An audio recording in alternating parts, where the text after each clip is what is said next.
Bolsonaro perdeu as eleições, e agora? Será que vai acontecer? Ele vai entregar o governo, não vai entregar? Será que ele vai criar algum tipo de resistência para fazer a passagem de faixa para o presidente Lula, que foi eleito ontem?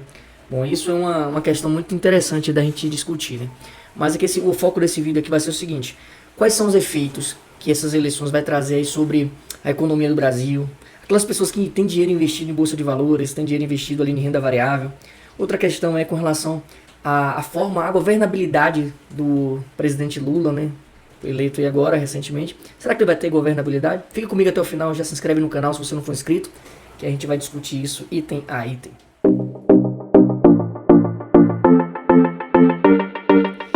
Primeiramente, será que o então presidente Bolsonaro vai passar a faixa realmente para o presidente Lula? Será que sim, será que não? Acho que isso vai depender mais da questão da avaliação das urnas, né? Estamos aí esperando as Forças Armadas se pronunciarem aí com relação à aferição das urnas, se houve fraude, se não houve fraude.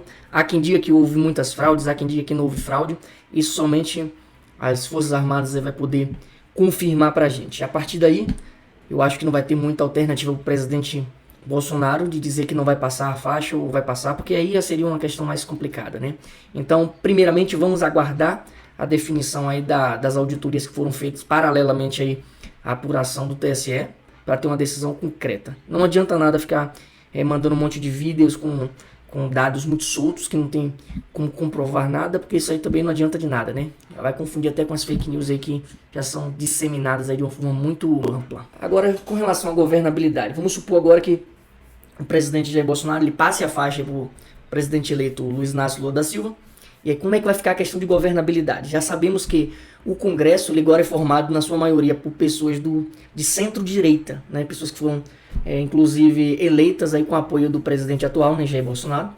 Agora, será que o presidente Lula ele vai conseguir aprovar as pautas dele? Eu acredito que as questões sociais são mais fáceis de serem aprovadas, né? Até porque as políticas de esquerda, aquelas políticas que são muito combatidas pelo pessoal de direita, como aborto, perdão de pequenos crimes, aqueles pequenos furtos lá que o candidato à presidência na época, o Lula, disse inclusive que as pessoas são vítimas da nossa sociedade, né? A questão da legalização das drogas, ideologia de gênero, que são pautas muito polêmicas que o pessoal da direita costuma bater muito forte nisso aí quando se trata de candidato de esquerda e direita. Então, será que ele vai ter governabilidade para aprovar esse tipo de pauta? Eu acredito que não. Até porque para ele conseguir isso, ele vai ter que conseguir maioria lá no Congresso, e aí vai ser muito mais difícil, né? Ele vai ter que comprar as pessoas, ele vai ter que convencer as pessoas que estão lá. E qualquer tipo de convencimento nesse sentido, com certeza vai fazer com que esses candidatos aí, essas pessoas que foram eleitas agora, talvez nem consigam se reeleger no próximo governo, né? Então, é uma questão a ser pensada também. Então isso, de certa forma, não deixa o Brasil à mercê de apenas um tipo de opinião, um tipo de pensamento, né? Então fica essa questão aí. Com relação à economia, né, a minha opinião sobre isso é que o próprio mercado ele vai se autorregular.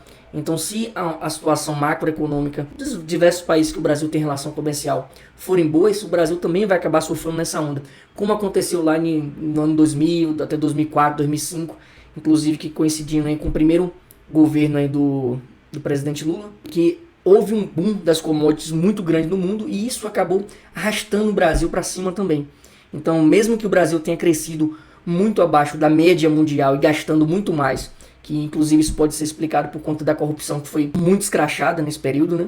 Então, eu acredito que agora com a saída desse momento de crise sanitária, crise do Covid-19, a pandemia estando um pouco regulada por questão aí da vacina, né? Então nós temos aí como prever que futuramente, né, nos próximos meses, no próximo ano, inclusive há uma tendência muito clara aí de redução da Selic. E se a China, que é a maior importadora, né, a China importa muito do Brasil. A Vale, por exemplo, exporta muito minério de ferro lá para a China. Então, quando o resto do mundo também voltar a crescer, o Brasil, que tem relação comercial com diversos países desses, também vai acabar crescendo. Então, de certa forma, a economia não fica simplesmente à mercê de um governante em si. E aquelas pautas que são mais complicadas aí com relação a teto de gastos e tal, tudo vai depender do Congresso, né? O Congresso vai ter que aprovar, vai ter que dar o aval à maioria delas. Então, cabe ao povo aí que elegeu os deputados e senadores cobrar dessas pessoas aí a aprovação ou não de certas pautas que sejam benéficas ou maléficas para a sociedade como um todo.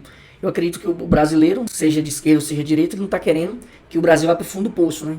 Todo mundo, pelo menos um bem comum, que eu imagino que todos devam ter pelo menos, é que o Brasil cresça. Agora, sobre a Bolsa de Valores. A Bolsa de Valores, com certeza, hoje é um dia muito volátil, né? É um dia que o mercado está digerindo as questões aí econômicas com relação às novas políticas econômicas do presidente eleito Lula, né? Não sabemos quem vai ser o seu ministro da Economia, isso é incógnita muito grande, então aqueles investidores, sobretudo os estrangeiros que têm uma aversão muito grande ao risco, preferem ficar de fora desse momento, né? Então a Bolsa ela vai ser muito influenciada com relação à saída desse capital, pelo menos nesse primeiro momento, só que como o mercado ele se autorregula e a Bolsa ela tende a se antecipar algumas tendências, ela provavelmente vai se estabilizando ao longo dos dias, mas o que vai forçar uma volatilidade ainda maior são as questões dos apoiadores de Bolsonaro, né, o pessoal de direita, sobretudo os caminhoneiros que estão aí fazendo parada, fazendo bloqueio de estradas. Isso tudo pode desencadear outros eventos, né, uma alta de uma inflação, não querer que o presidente eleito Lula ele assuma o governo, então pode desencadear uma série de movimentos não localizados, mas generalizados em vários pontos do país. Isso vai fazer com que a Bolsa de Valores fique mais volátil ainda. Agora, se você for aquela pessoa que quer investir ali baseado na alta volatilidade, tem muitas estratégias que você pode ganhar com a volatilidade, estratégias inclusive com opções, né? E empresas que têm uma tendência de queda muito maior, como as empresas estatais, como a Petrobras, o Banco do Brasil, você também pode estar operando vendido com elas ou comprando put, que são opções de venda. Então tem várias possibilidades.